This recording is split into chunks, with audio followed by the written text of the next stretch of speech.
what you've written. You're saying, yes, I should calm down, I should wait and everything. I can only wait for so long. I think my mind is made up. You know, I think this guy doesn't really know who I am. I'll tell you something. You are my uncle. You know, I tell you things as they are. He doesn't realize that he's actually met me before when he was still a nobody. Bushiri. I want him to call his spiritual father, Hubert Angel, and ask him who I am. When Hubert Angel first came back from England, he didn't have nothing. My Mercedes-Benz is what his wife Beverly was driving. Beverly grew up 2 houses from my house. There's nothing that you can tell me about their shenanigans. Marian Mutasa, my aunt, who is the one who was acting as chaperone to both of them, they know me. I know everything about all the scams about these guys. Okay? So, they don't know what they're dealing with. And let me tell you this. I want to show them that, like, not only can I destroy them in Zimbabwe.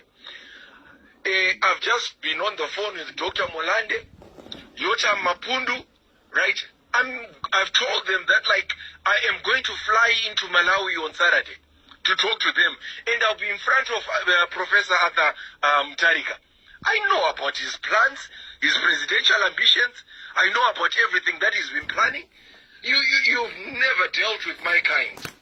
And I'm going to show them in Malawi. Not only am I going to do that, you know what, as a politician, do you know it's very easy for me to buy 1,000 people crowd and make sure that I have demonstrations outside their church. And guess what? If you notice with Restore Legacy, why do you think President Mnangagwa had me as the person who was interfacing with the press, BBC, Wall Street Journal, everybody of this, all these people? You don't think I've got the network in terms of the press? Sunday Times is ready for me. My lawyers in Santon are ready for me. He's never dealt with anything like me. You know, you don't go around and just sleep with people and poor people and they just walk away. You just walk away like that, right? My wife, when she was in Rustenburg, when you were sleeping with her in Rustenburg, do you know she had the audacity of calling me and saying that Prophet has asked for 100,000 rands so that she can sit in the church. And I sent her 100,000 rands, but I knew, you know, I thought my wife was naive because I was just like, you know what, let me give her the 100,000 rands. I'm making my wife happy, but I know these are all scams. There's nothing behind this. Kajia has been in town busy fucking all these pastoral women. And guess what? What they don't realize is that, like, every time Kajia has been in town together with Gianna, wherever they are, they've been followed. And not only that, there have been images, there have been videos, they've been under surveillance. So, Kajia, you know what I was telling him? I can fuck him up as well, right? But I don't care about him. He's small fish. I want Bushiri. I'm going to take, and if he thinks I'm afraid of him, next week I'm in South Africa. And you know what? I'm going to rock up. I'll rock up at their church and you know, I know for a fact, like when they were sleeping, this was all occultish stuff. You've seen the diaries that I sent you with all the occult stuff that Rachel was doing. So these guys were exchanging spiritual powers, yeah, by sleeping with each other. And why bring me into such an equation?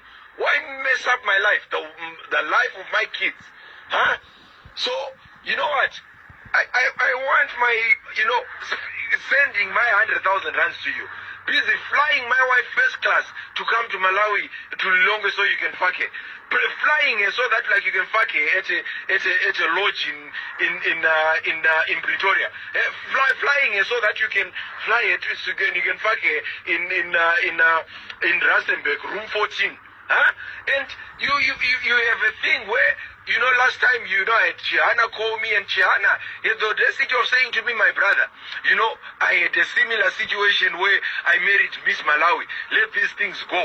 And you know what? I thought, as your wife, she was a strong woman, because all Bushiri would say to me is that, like, don't worry, leave her here. My drivers will take her home, and this will be like 12 midnight. I've got recordings of this Gianna saying this, and Gianna saying like, you know what, my brother, I'm sorry about all this. Yes, I understand a wife is a sacred thing that no one should have touched. But like me, you know, he tried to cleanse himself and saying I had nothing to do with this. It was two consenting adults who were doing their things.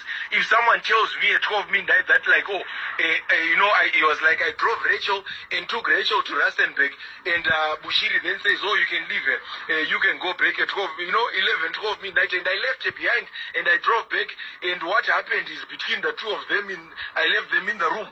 You know what I mean? This is Gianna saying this and trying to pacify me and saying, oh, Terrence, just move on, leave Bushiri alone. Fuck it, I'm not going to leave him alone. He has never dealt with my kind. He's never dealt with my kind. So, Sekuru, you know, uncle, whatever it is that you're thinking, right? It's not until you fall. I'm telling you, Saturday, it's game on. Saturday, I start my moves. I'm finishing off everything that I'm doing here. And when I'm done, trust me, I've told you, Kajia can never set foot in Zimbabwe. Watch. And Bushiri can never set foot in Zimbabwe. Watch.